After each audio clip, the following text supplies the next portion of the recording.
Kabupaten Tanjung Jabung Barat bisa menjalankan segala program-program PKK ini dengan lancar dan sukses. Ingatan Isra Mi'raj Nabi besar Muhammad SAW.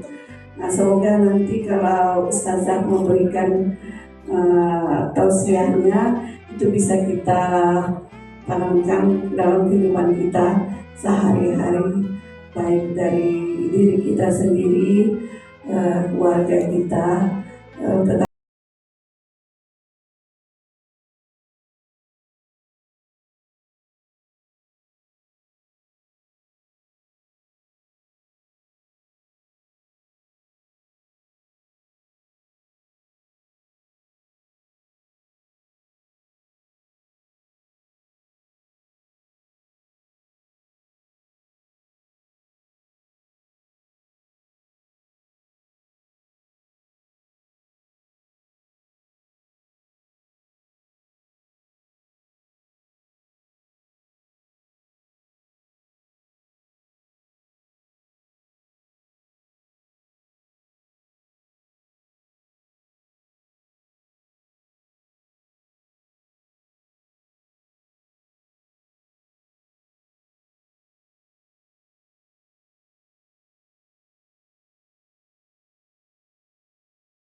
Bismillahirrahmanirrahim. Alhamdulillah nahmaduhu wa nasta'inuhu wa nastaghfiruh wa na'udzu billahi min shururi anfusina wa min sayyiati a'malina. Man yahdihillahu fala mudilla lahu wa man yudlilhu fala hadiya lahu. Asyhadu an la ilaha illallah wahdahu la syarika lahu wa asyhadu anna Muhammadan abduhu wa rasuluh la nabiyya ba'dah. Allahumma salli wa sallim wa karim ala sayyidina Muhammad wa ala alihi wa sahbihi wa sallim tasliman katsira. Radina billahi rabbah wa bil islami dina wa bi Muhammadin nabiyya wa rasulah. Saksikanlah wahai Allah, kami ridha Allah sebagai Tuhan kami. Kami ridha Islam sebagai gaya, cara pandang, dan aturan hidup kami. Dan kami ridha Nabi Muhammad sebagai Nabi dan Rasul buat kami. Amma ba'du. Yang sama-sama kita muliakan dan kita takzimi para alim ulama, tuan-tuan guru, para habaib, para syarab, Wabil khusus Bapak Bupati kita selaku alim ulama juga di Kabupaten Tanjung Jabung Barat. Mata'alallahi betul hayati wa ulumi. Amin ya rabbal. Yang terhormat Ibu Ketua Tim Penggerak PKK Kabupaten Tanjung Jabung Barat, yang terhormat para ustadz, para ustadzah, para pimpinan-pimpinan organisasi yang hadir pada siang hari ini, para ibu-ibu, para undangan, hadirin wal hadirat, semuanya hamba-hamba Allah, umat-umat Nabi Muhammad yang mudah-mudahan dikasihi, dirahmati, dan dicintai oleh baginda Nabi yang mulia. Amin ya rabbal alamin.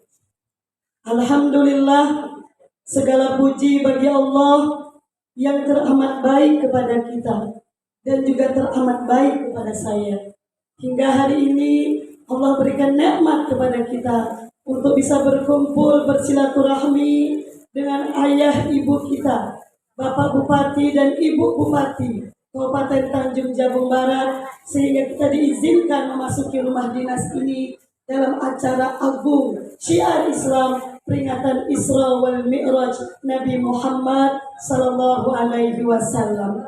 Saya bersyukur kepada Allah dan juga berterima kasih kepada Umi Hajah Fadilah Sadat yang sudah mengizinkan saya untuk bisa bermuajahah dengan ibu-ibu semua. Apa kabar, Bu?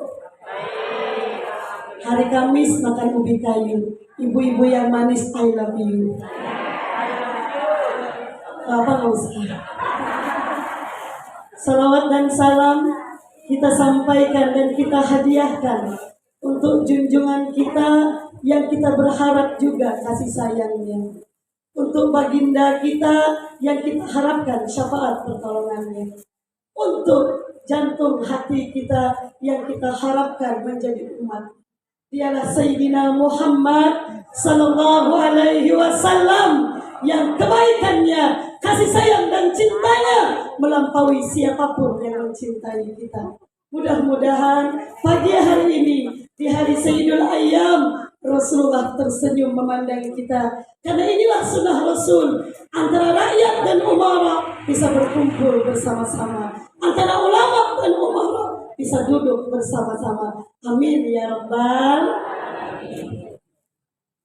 Bapak Ibu hadirin yang dimuliakan Allah, sekali lagi terima kasih Umi sudah mengundang saya kembali untuk hadir dalam acara yang mulia ini. Tapi langsung deh Bu ya, kalau bicara Isra wal Mi'raj, kita akan berbicara tentang dinas malam Nabi Muhammad. Minal Masjidil Haram ilal Masjidil Aqsa. Tapi saya tidak bicara historinya. Saya akan bicara angel yang lebih spesifik terhadap Isra wal Mi'raj, karena saya percaya Bapak Ibu yang hadir hari ini sudah paham semua tentang histori sejarah Isra wal Mi'raj Nabi Muhammad sallallahu alaihi wasallam. Tapi saya ingin bicara lebih spesifik mengenai hikmah dari peringatan Isra wal Mi'raj. Apa kabar Bu? Bisa fokus kembali? Saya penceramah agak garang loh Bu. Ya kalau Ibu nggak fokus saya marah. Baik, tadi saya sampaikan Isra wal Mi'raj adalah perjalanan dinas malam Rasulullah yang Allah berikan fasilitas yang teknologinya sampai hari ini negara maju manapun tidak bisa membuatnya, apalagi mencontohnya. Yang mana dinas malam itu Allah anugerahkan sebuah cenderamata indah, yakni berupa ibadah sholat. Betul Bu? Pertanyaannya, sudahkah sholat kita sama rasanya, sama nikmatnya seperti mi'rajnya Nabi Muhammad? Saya ulangi pertanyaannya. Sudahkah sholat kita sama nikmatnya, sama indahnya seperti mi'rajnya Nabi Muhammad? Oh, kalau sudah hebat, salut saya. Kenapa saya tanyakan ini? Saya galau terhadap sholat saya. Saya galau. Maka saya ajak ibu-ibu galau bersama saya. Kita galau sama-sama. Kenapa demikian? Ketika Nabi mengajarkan kita puasa, kita bisa puasa nggak? Bisa. Ketika Nabi ngajarin kita Al-Quran, kita bisa baca Al-Quran? Bisa. Ketika Nabi ngajarin haji, kita bisa berhaji?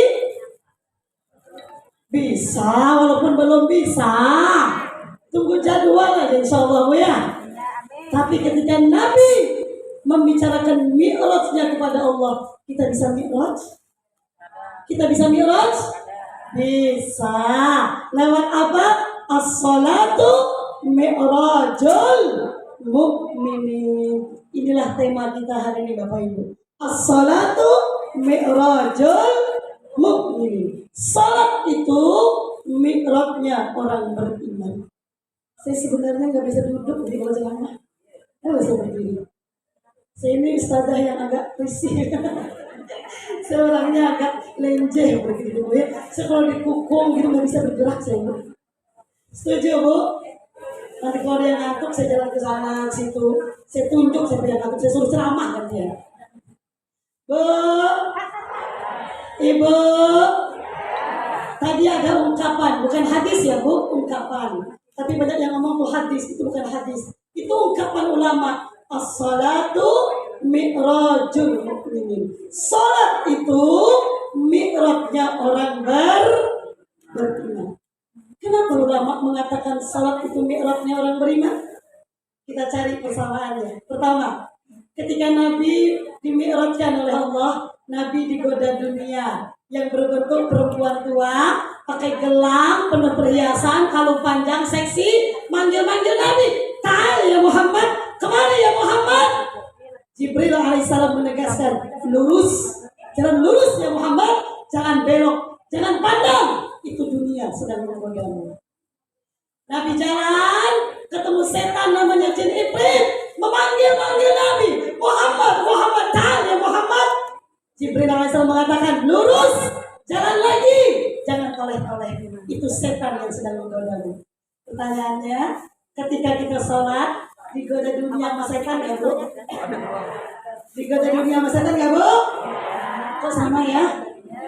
Hanya bedanya Nabi Muhammad lurus jalan, tidak menoleh, umatnya justru menoleh. Saya kasih contoh, ibu nak pergi berwudu, tiba-tiba HP di kamar bunyi, langsung berwudu lurus jalan, apa belok kamar? Berarti tidak ikut semangat mi'rajnya Nabi Muhammad. Dah lama kita Isra wal Mi'raj nih, dijelaskan oleh ulama lewat silah baginda Rasul. Nabi tidak menoleh panggilan itu kecuali lurus menghadap Allah. Tapi kenyataannya HP bunyi kita Jadi mulai balik nih amal mi'raj Nabi. Kalau nak berwudu, HP bunyi, jalan terus apa belok? Masih belok. Sanggup jalan lurus? Ucapanmu sanggup ditulis Allah hari ini. Ini hari Jumat jangan main loh. Insya semoga Allah tolong kita untuk bisa meluruskan fokus kita kepada Allah, sejenak melupakan dunia dan setan-setan yang goda kita. Insya makanya kita butuh hidayah. Butuh apa Bu? Hidayah. Ibu dapat hidayah belum? Masuk ke depan nih. Ini gak ada hubungan dengan saya ya Bu. Saya nanyakan hidayah petunjuk Allah. Dan merasa dapat belum? Wajib merasa. Tapi jangan cuma merasa, namanya baper. Wajib dengan tindakan dan perbuatan. Kalau kita sudah mendapat hidayah dari Allah. Karena hidayah macam-macam. Ada orang yang Allah kasih hidayah, Nek. Halo Nek, apa kabar? Ih, manis-manis berperawan wah. Sehat Nenek, sehat semua? Gembira Nek? Dapat sembako, saya belum loh Nek. Saya berapa bungkus Umi? Biasa penceramah lebih banyak. Ini rahasia saya dan Umi saja. Yang lain nggak perlu tahu. Baik, lanjut. Tadi sampai mana ya? Oh hidayah. Orang hidayahnya macam-macam Bu. Ada yang dapat hidayah Pak mancing. Ada suaminya hobi mancing sih. Ada. Yang hari ini pun hobi mancing. Ada nggak? Oh sama Bu, sama saya. Harga pancing itu bukan murah loh Bu. Ada yang 300 standar itu, ada yang 500 bahkan sampai 1 juta. Kok tahu saja suamiku beli? Nanti nak mancing ke laut itu biaya sewa pompong udah berapa itu? 200 satu kali. Tahu beliau? Jangan-jangan memancing juga ya. Belum lagi beli gembongnya 2 loyang. Udah 20.000, 220. Nasi bungkus 2 bungkus 240.000. Dari jam 6 pagi ibu dimancing, pulang jam 5 sore. Pasti tanya istrinya, bawa ikan dapat? Dah. Tanyalah dengan yang mancing tuh, jerah apa tidak? Jawabannya tidak. Kenapa? Hidayah mancing. Seharian dia sanggup mancing. Coba si pemancing nih suruh baca Quran seharian. Kira-kira kuat dah? Ada orang dapat hidayah ngurusi kembang. Di zaman-zaman Covid mungkin tidak bolong. Dapat hidayahnya ngurusin kembang. Berhari-hari dia sanggup beli kembang anggrek bonsai itu mahal. Ada sampai 1 juta, 2 juta, 5 juta. Dia beli mahal bonsai anggrek.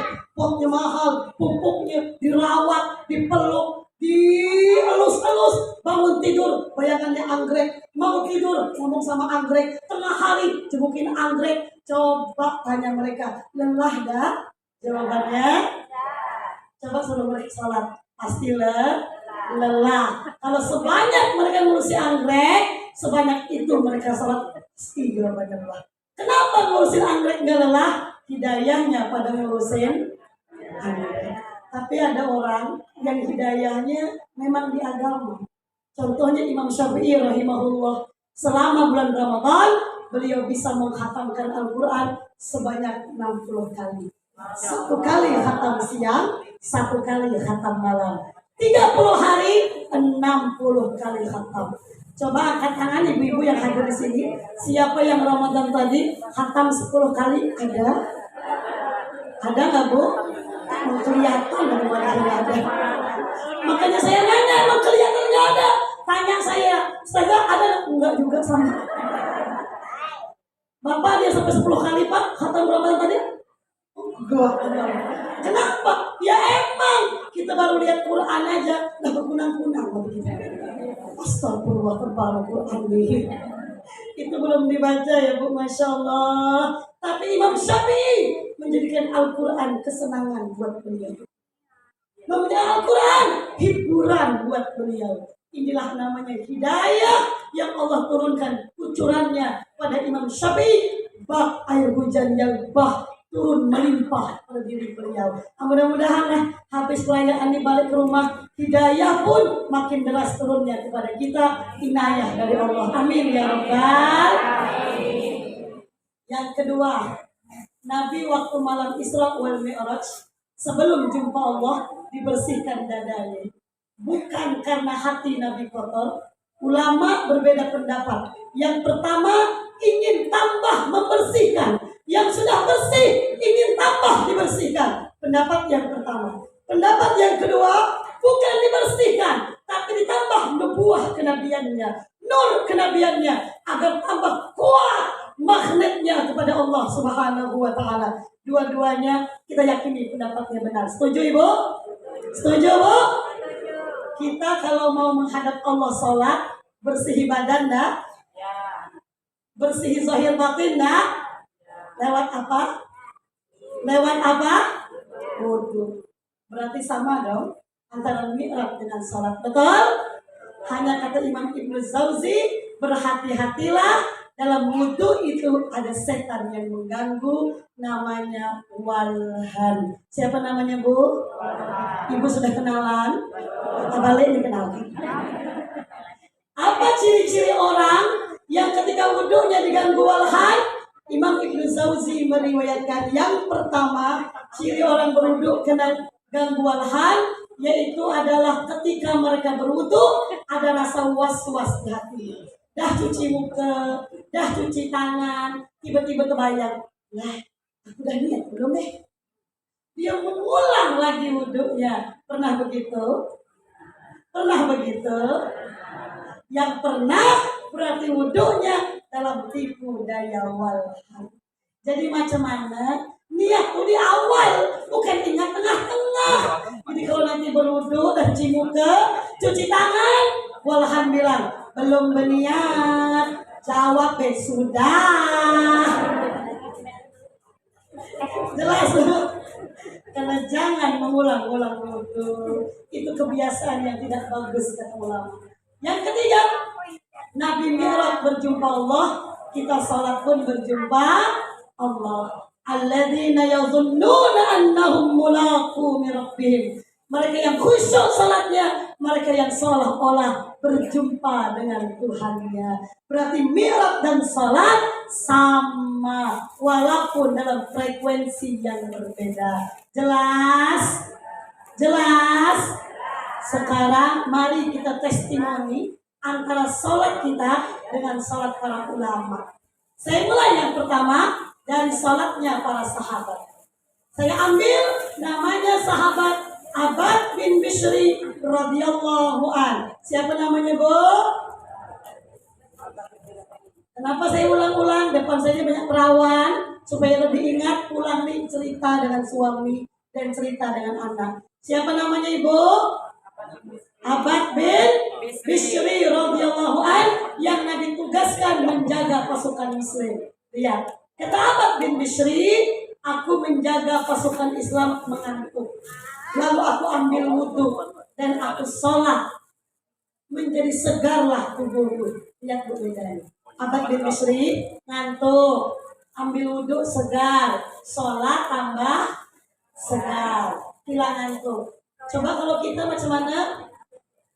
Segar, wudhu segar, dari segar bawa sholat jadi beda kelas ya, beda kelas ya. Sama Abbad bin Bishri radhiyallahu an. Itu kelasnya kita dong. Lagi salam, Allahu Akbar, di panah, nempel panahnya, Bu, nempel. Abbad bin Bishri tidak bergerak salat. 2 kali panah, tentara kafir Quraisy, nempel lagi, tetap tidak bergerak. 3 kali panah, tetap nempel, darah muncrat. Beliau mempercepat salatnya. Lihat kata-katanya, wallahi, demi Allah, jika aku tidak takut Nabi terbunuh malam ini, maka Abbad bin Bishri lebih ridho mati dalam keadaan salat. Ini luar biasa, 3 kali panah selesai salat. Coba dalam ruangan yang angkat tangan, siapa yang salat sanggup di panah? Ada? Kalau ada berdiri saya coba di sini. Ada nggak, Bu? Kita jangankan di panah, kena asam urat bisa gagal sholat, kena rematik bisa tidak khusyuk sholat. Yang pertama, renungkan kisah itu. Bayangkan dengan sholat itu. Ustazah ketinggian level sahabat. Oke, kita turunkan ke level tadi ini. Namanya Muslim bin Yasir rahimahullahu ta'ala. Siapa namanya, Bu? Muslim bin Yasir rahimahullahu ta'ala. Lihat, suatu hari beliau sholat, memanggil anak istrinya. Aku nak sholat, kamu nak ribut-ribut. Wahai santri-santriku, sahabat-sahabatku, aku ingin sholat. Kalau kalian mau ribut, ribut saja. Kenapa? Karena ucapan kalian tidak akan mengganggu konsentrasi. Kalau aku sudah takbir, Allahu Akbar, maka aku akan lupa dan tidak mendengar apa yang kalian bicarakan. Nampak beda lagi dengan kita? Nampak beda lagi? Muslim bin Yasir mau sholat nyuruh orang ribut. Kita kalau mau sholat nyuruh anak. Iya. Betul, Nek? Cucu-cucu jangan ribut, nenek sholat. Lato-lato berhenti dulu, lato-lato nenek sholat. Tolong game, matikan dulu game. TV pelani papa, TV papa, nah sholat pak, kata istri. Betul ya, Bu? Kenapa? Karena ketika kita sholat, ada orang bersuara, maka suaranya menembus telinga kita dan pembicaraannya direkam dengan kepala dan hati kita. Contoh sembahyang isya seorang ini. Allahu Akbar, Allahu Akbar kabira. Anak dengan suami duduk belakang. Kata anak, ya malam ini tak selera kok makan di rumah. Kata ayah, sama nih bapak ini. Beli apa ya, He? Ayah nasi goreng bela malam ini. Kata anaknya, aku sate be. Mama apa ya, He? Habis banyak pulang kok mama ibu lagi. Kata ayah sama kan dia beli nasi goreng. Kata mak ini, Allahu Akbar kabir. Tidak aku sontol. Menjerit di hatinya, nyahuti bicara dua orang. Aku sontol. Betul ya bu? Siapa yang begitu saya nunjuk muka masing-masing be. Jangan nunjuk muka orang. Oleh diri masing-masing. Itulah kelas kita. Betul nggak? Lagi sholat zuhur, Allahu Akbar. Orang ngetuk pintu depan rumah. Assalamualaikum. Waalaikumsalam. Dengar tak bu? Dengar. Keluar anak. Makcik. Mama mana sayang? Lagi sembahyang zuhur. Bilangkan ke mama Sabtu besok makcik undang. Oh iya makcik. Dia sampaikan. Begitu maknya habis sembahyang, anaknya bilang, mak kata makcik itu Sabtu, makcik mengundang kondangan. Apa kata maknya? Tahu lah sudah aku.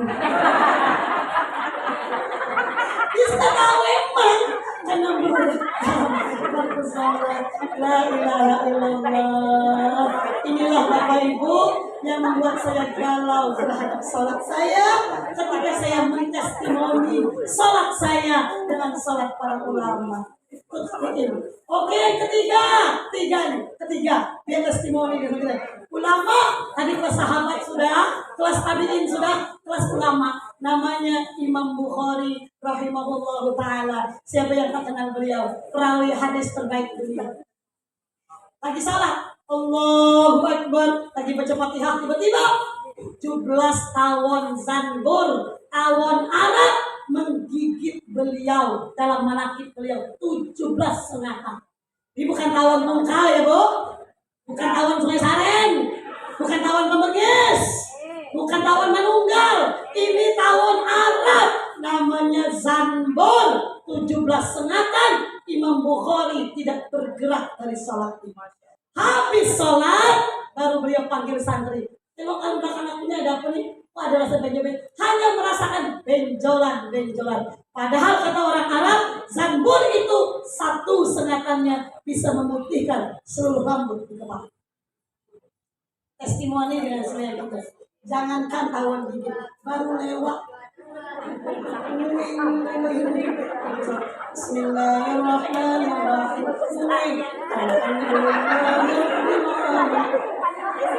Kita mengelak salah kemarin. Padahal tawon itu belum menggigit kita, dah baper kena gigitannya. Betul dah? Ini yang saya sebut, yuk kita galau bersama-sama. Jadi yang hari ini sudah merasa, oh aku sudah aman karena aku sembahyang 5 waktu. Oh aku sudah aman karena tahajud tiap malam. Oh aku sudah aman duha setiap pagi. Oh aku sudah aman witir setiap malam. Hei, coba kau visualisasikan, kau berikan gambaran antara salatku dan salat ulama. Sungguh jauh berbeda kualitas dan levelnya. Maka salat yang macam kita jangan terlalu pede bisa mencapai surga. Jelas bu? Jelas bu? Jadi dengan apa mencapainya? Hanya dengan berpegang dan berharap Nabi Muhammad mau mengakui kita sebagai umatnya. Harapannya cuma satu, salat kita mendatangkan syafaat dari baginda yang mulia Nabi Muhammad sallallahu alaihi. Tapi jangan cuma berharap, harus dengan tindakan yang nyata. Belajar sungguh-sungguh untuk memperbaiki kualitas ibadah. Pertanyaan yang kedua, bagaimana Ustazah untuk memperbaiki kualitas ibadah kita? Maka yang pertama, tugaskan 3 anggota badan untuk konsentrasi fokus ke Allah. Pertama, tugaskan lisan untuk membaca bacaan salat sesuai dengan tajwid, harakat, makharijul huruf yang sesuai dengan kaidah Al-Quran atau hukum tajwid dalam Al-Quran. Lisan. Kata ulama, kesalahan orang awam pada takbiratul ihram ada 3. Yang pertama, banyak orang awam yang memanjangkan huruf alif. Allahu Akbar, salah. Alif itu nggak boleh panjang. Yang kedua, banyak orang awam manjangin huruf ba. Allahu Akbar, itu juga salah. Dan yang ketiga, banyak orang awam yang menambahkan huruf waw setelah H. Allahu Akbar. Itu juga salah. Itu baru dari takbiratul ihram. Mulut tugaskan yang benar. Apalagi membaca Fatihah. Rusak Fatihahnya, maka tidak sah salat. Jadi gimana? Cari guru, belajar yang benar. 2. Tugaskan badan untuk rukun peli, mengerjakan rukun peli sesempurna mungkin. Minimal mendekati para sahabat Nabi Muhammad Sallallahu Alaihi Wasallam. Bagaimana caranya? Harus tahu rujukan kepada siapa kita salat. Coba perhatikan nenek-nenek, ibu-ibu, saya takbir, ibu yang mana? Allahu Akbar. Atau yang kedua? Allahu Akbar. Yang mana? Yang kedua. Allah di sini, Akbar di sini. Sudah tahu belum rujukan siapa? Sudah tahu belum? Ibu ikut siapa itu? Pendapat siapa ibu ambil? Pendapat sendiri. Ini baru takbir, Bu. Rukun kali. Gerakan salat kita mesti belajar. Dua-duanya takbirnya benar. Yang pertama, Allahu Akbar. Imam Ghazali rahimahullah ta'ala. Akbarnya habis di sini sedekat luas. Yang kedua, Allahu Akbar. Rujukannya pada Imam Nawawi rahimahullah ta'ala. Berarti ibu sembahyang selama ini ikut Imam Nawawi. Udah tahu hari ini Bu ya? Udah tahu ya Bu? Besok kalau tanya takbirnya tangannya ikut siapa? Jawabnya Imam Nawawi. Itu mesti belajar. 3. Tugasi hati. Ini tugas hati berat. Pertama, tugaskan hati khusyuk. Apa itu khusyuk? Tenang dari gerakan yang sia-sia. Itu khusyuk. Maka Nabi sebut, sibuklah kalian dalam salat kalian untuk mengingat Allah dan lupakan diri kalian dalam salat kalian kecuali hanya membesarkan Allah. Kenyataannya hari ini banyak umat Nabi Muhammad yang salat tidak sibuk kepada Tuhannya, tapi sibuk dengan dirinya. Contoh, Allahu Akbar, Bismillahirrahmanirrahim, Alhamdulillahirabbil alamin, Ar-Rahmanirrahim, Maliki yaumiddin, Iyyaka na'budu wa iyyaka nasta'in. Banyak nggak Bu? Yang paling banyak saya lihat nanti bangun dari sujud Umi. Allahu Akbar.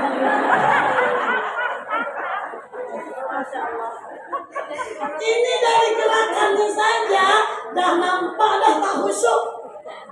Baru zahirnya sudah kelihatan tidak khusyuk, apalagi batinnya. Betul Bu? Kita ngaku semua. Jadi gimana sebelum sholat, buatlah mukena itu senyaman yang kita pakai. Maka saya tidak pernah pakai mukena orang kecuali saya membawa. Kemana saya pergi, di jok motor itu ada mukena. Biar ketika jam sholat sampai, saya sholat pakai mukena saya. Karena kalau pakai mukena orang, ada yang kelebaran wajahnya, benar ya? Saya pernah dengan ibu sholat. Allahu Akbar. La ilaha illallah. Ketika dia sujud, yang dagu ke sini. Sibuk dalam salatnya. Kalau zahirnya sudah bergerak yang macam-macam, bagaimana dengan batinnya? Jelas? Yang kedua, salatlah dengan ta'zim. Apa itu ta'zim? Mengagungkan Allah. Ketika kalimat Allahu Akbar dibaca, maka engkau bukan pejabat lagi, engkau bukan istri pejabat lagi, engkau bukan ustaz lagi, engkau bukan ustazah lagi, engkau hamba Allah yang penuh dengan kehinaan, yang datang membawa dosa dan maksiatmu, berharap diampuni Allah dengan takbir, rukuk, iktidal dan sujudmu. Jelas? Maka para ulama banyak yang sembahyang Imam Ghazali memulai salatnya dengan membaca Qul a'udzu birabbin nas. Imam Syekh Nawawi memulai salatnya dengan membaca wa iyyasha yudhibkum wa ya'ti bi khalqin jadid. Dan saya memulai salat saya, guru saya pesan, silahkan kau baca ayat apa saja, yang bisa menyetel hatimu ke Allah. Maka buat saya, ayat yang paling menyentuh hati saya adalah kalimat ya ayatuhan nafsul mutmainnah irji'i ila rabbiki radiyatan maradiyah fadkhuli fi ibadi wadkhuli jannati. Maka sebelum salat, ayat itulah yang saya baca, menandakan saya datang ke Allah dan saya berharap menjadi hamba yang diakui oleh Allah. Jadi Bapak Ibu, silahkan pakai surah yang lain, apa yang lebih menyentuh batin dan rohani kita sehingga tersambung kabelnya dan fokus kepada Allah Subhanahu. Dan yang ketiga, suka tidak suka harus tafahum, memaknai sholat, memaknai makna sholat dalam setiap gerakan sholat. Jadi gimana belajar tentang sholat, panggil ustadz di pengajian, praktek baca Fatihah, menghafal arti Fatihah, jangan sampai menyesal kain kapan terlihat badan baru nak balik ke dunia untuk memperbaiki sholat. Sungguh itu sudah terlambat. Saya nanya ibu-ibu muhasabah, pernahkah ibu-ibu berpikir, nenek berpikir kalau besok di padang mahsyar nomor urut berapa kita, Bu? Nek, pernah nggak nenek bertanya dalam nenek, besok di padang mahsyar nomor urut berapa ya? Pernah, Bu? Pernah nggak, Bu? Ini yang saya sering tangisi, Bu. Ketika saya berpikir, ya Allah, kalau besok aku bangun di mahsyar, nomor urut berapakah, Bu? Jumlah Nabi Rasul, Bapak Ibu, jumlah Nabi Rasul yang masyhur, ini yang masyhur, yang masih banyak yang lain, 240.000 orang. Ini umum pendapat ulama. Jumlah Nabi dan Rasul 240.000 orang. Itu baru Nabi dan Rasul. Nomor urut pertama pastilah Nabi Muhammad Sallallahu Alaihi Wasallam. Pasti ada Nabi yang berada di nomor urut 240.000. Sedikit atau banyak, Bu? Banyak. Ditambah jumlah sahabat Nabi Muhammad 120.000 orang. Banyak apa sedikit? Tambahin keluarga Nabi Adam, tambahin Nabi Nuh, Nabi Musa dan pengikutnya, Nabi Isa dan pengikutnya, nabi-nabi yang lain. Tambahkan jumlah tabi'in yang ratusan ribu, jumlah tabi'in yang jutaan ribu, tambahkan ulama yang puluhan jutaan ribu, tambahkan siddiqin, syuhada, wasalin, hafiz dan hafizah. Di mana posisi berdiri? Tahun 2023 hari ini jumlah manusia 8 miliar ibu-ibu, dan yang Islam hanya 2,5 miliar. Tambahkan 2022 kemarin, 2021, tarik ke belakang dan tarik sampai hari kiamat. Kira-kira nomor berapa? Kalaulah berdiri di nomor 7 miliar. Ini saya berandai-andai diberdirikan Allah di belakang Nabi di nomor urut 7 miliar. Maka jika satu orang satu hari dihisab, maka saya berdiri menunggu hisab 7 miliar hari. Sedangkan matahari sejengkal dari ubun-ubun saya. Ini yang membuat para sahabat jatuh pingsan. Ini yang membuat para ulama bercucuran air mata. Ini yang membuat orang-orang saleh tidak pede dengan amaliyah mereka. Ini yang membuat mereka menghabiskan malamnya munajat kepada Allah karena memikirkan mereka berdiri besok di hisab Allah. Maka Allah sebutkan tatajaba junubuhum anil madaja. Ahli surga itu adalah yang sedikit jatah tidurnya, tapi lebih banyak jatah sujudnya. Sekarang pertanyaannya, wahai yang merasa ahli surga, kita banyak tidur apa banyak sujud? Yang mana, Bu? Sujud apa tidur? Banyak main HP. Berarti kita belum jadi ahli surga. Ada di Quran tuh Allah sebut ahli surga. Apa kata Allah ciri ahli surga? Di antaranya tuh, Inna bismillahirrahmanirrahim. Innal muttaqina fi jannatin wa uyun. Wa kadzalika nahnu dzalika minal muhsinin. Wa qalilan minal laili yahja'un. Ciri mereka orang-orang yang menghabiskan malamnya dengan banyak bangun ketimbang tidurnya. Saya pernah baca di pengajian saya, tiba-tiba ibu akan, Ustazah, jadi ahli surga itu banyak bangun ya pada tidur. Iya Cik, ngapa Cik? Aku ahli surga Ustazah. Oh iya Kak Cik? Iya, aku banyak bangun pada tidur. Ngapa Cik bangun sembahyang? Tidak. Berzikir? Tidak juga. Baca Quran? Tidak juga. Jadi ngapa Cik? Ngadem gampung. Ya. Ciri-ciri ahli surga diantaranya memperbanyak tangisan malamnya dibanding tertawa di waktu siangnya. Ini ahli surga ini, jadi bacalah Quran, temukan ciri-cirinya dan pastikan kita mendekati ciri-ciri itu. Amin ya Rabbal.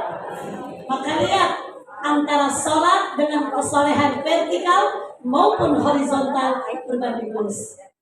Perhatikan surah Al-Maun, hafal semua? Hafal surah Al-Maun? Hafal semua? Yuk kita baca sama-sama. Bismillahirrahmanirrahim. Semuanya nek.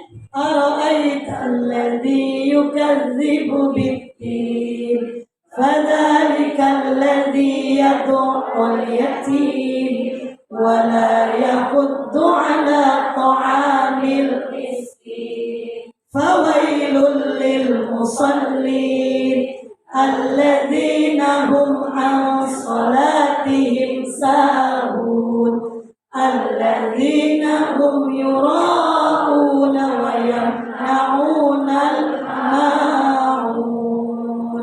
Waktu baca tuh sedih apa tidak? Apa yang sedih Lihat pernyataan tegas, lugas, jelas dari Allah. Ara'aital ladzi yukadzibu bid-din. Tahukah kalian siapa pendusta dan penista agama itu?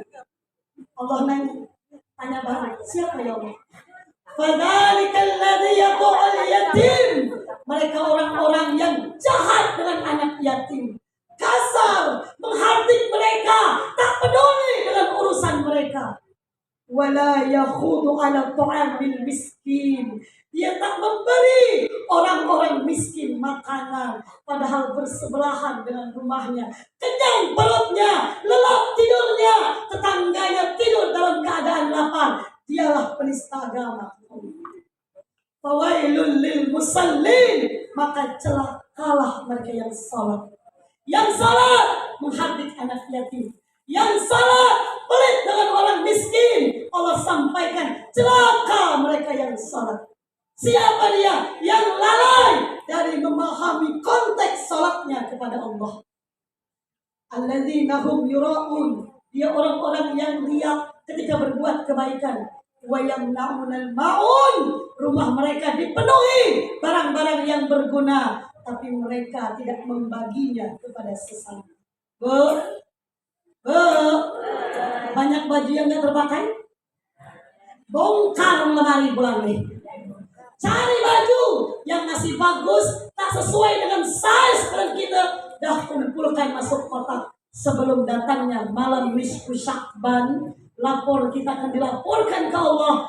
Buang barang-barang yang berguna, yang tidak kita pakai lagi, sedekahkan kepada sesama yang masih membutuhkannya. Setuju?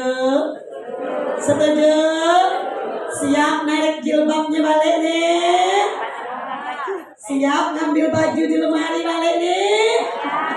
Kadang orang pelit ngomong gini, ini tak muat lagi, dulu S, sekarang L. Tapi saya yang bilang masih bagus. Tunggulah, siapa tahu kurus lagi. Pelit! Jangan tunggu kurus lagi, biarin aja. Ntar kalau kurus, Allah kasih rezeki lagi. Amin ya Rabbal. Berapa banyak barang di rumah kita yang gak terpakai. Lihat Nabi Muhammad salat asar, buru-buru pulang, tidak berdoa, tidak berzikir. Nabi langkahi paha-paha sahabatnya. Ternyata Rasul mengingat ada cincin di rumah. Satu cincin Nabi ambil. Nabi mengatakan, aku tidak ingin ketika tidur malam dan matiku ada dunia di rumahku. Rumah kita berapa banyak dunia? Mobil ada, motor ada, sepeda ada, belum plastik nggak berguna. Yang anehnya ibu-ibu nih beli terus plastik, tapi lakinya minum gelas rinso terus. Yang anehnya dia plastik mahal-mahal dia kumpulkan, tapi suaminya bekas rinso. Ayo aku besok kalau banyak beli barang tidak berguna, ketika bangkit dari kubur bersiaplah Tupperware, Morlap dan plastik lain Allah kalungkan di lehermu. Tupperware, Morlap bukan tidak boleh beli, silahkan beli, tapi dimanfaatkan daripada hanya sekedar jadi pajangan. Jelas ibu? Siap kalian disedekahkan Tupperware-nya? Siapnya dengan medan penuh keikhlasan. Siap kalian disumbangkan bajunya? Alhamdulillah. Mudah-mudahan manfaatnya. Itulah orang sholat sebenarnya. Dia baik dengan Tuhannya dan dia baik kepada sesama. Itu yang menurut Allah orang takwa yang sebenarnya. Demikian yang saya sampaikan. Semoga ada manfaatnya. Salah hilaf mohon dimaafkan. Billahi taufiq wal hidayah. Assalamualaikum warahmatullahi wabarakatuh.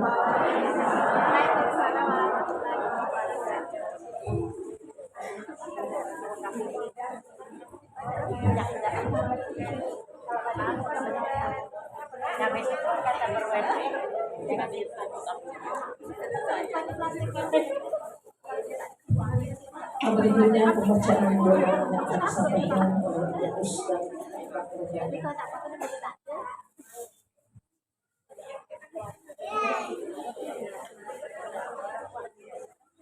Bismillahirrahmanirrahim. Alhamdulillahirabbil alamin, wassyakru lil alamin. Alhamdulillahina wa huwa yaqulu mazidah. Rabbana lakal hamdu kama yanbaghi li jalali wajhika wa li sultanik. Allahumma shalli wa sallim ala sayyidina Muhammadin fil qulub wa ilham wa afiyatin abadani wa shifaiha wa nurin absari wa iyaiha wa qudil arwahi wa qudaiha wa sahbihi wa barik wa sallim. Allahumma qulubana ولوالدينا وارحمهم كما ربونا صغارا ولجميع المسلمين والمسلمات والمؤمنين والمؤمنات برحمتك يا ارحم الراحمين. اللهم بارك لنا في رجب وشعبان وبلغنا رمضان. اللهم بارك لنا في رجب وشعبان وبلغنا رمضان. اللهم بارك لنا في رجب وشعبان وبلغنا رمضان. ربنا هب لنا من أزواجنا وذريتنا قرة أعين واجعلنا للمتقين إماما. يا الله استجب كل دعائنا وكل سؤالنا بجاه نبيك محمد صلى الله عليه وسلم.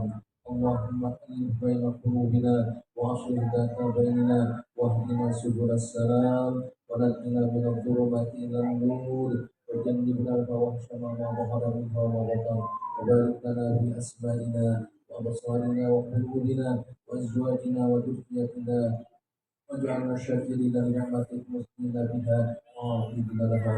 ربنا ظلمنا أنفسنا وإن لم تغفر لنا وترحمنا لنكونن من الخاسرين. ربنا آتنا في الدنيا حسنة وفي الآخرة حسنة وقنا عذاب النار.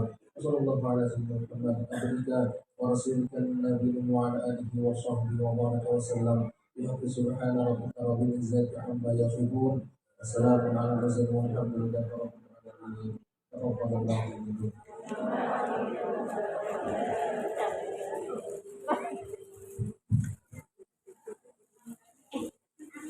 Bapak Ibu hadirin yang kami muliakan, demikianlah acara kita pada siang hari ini.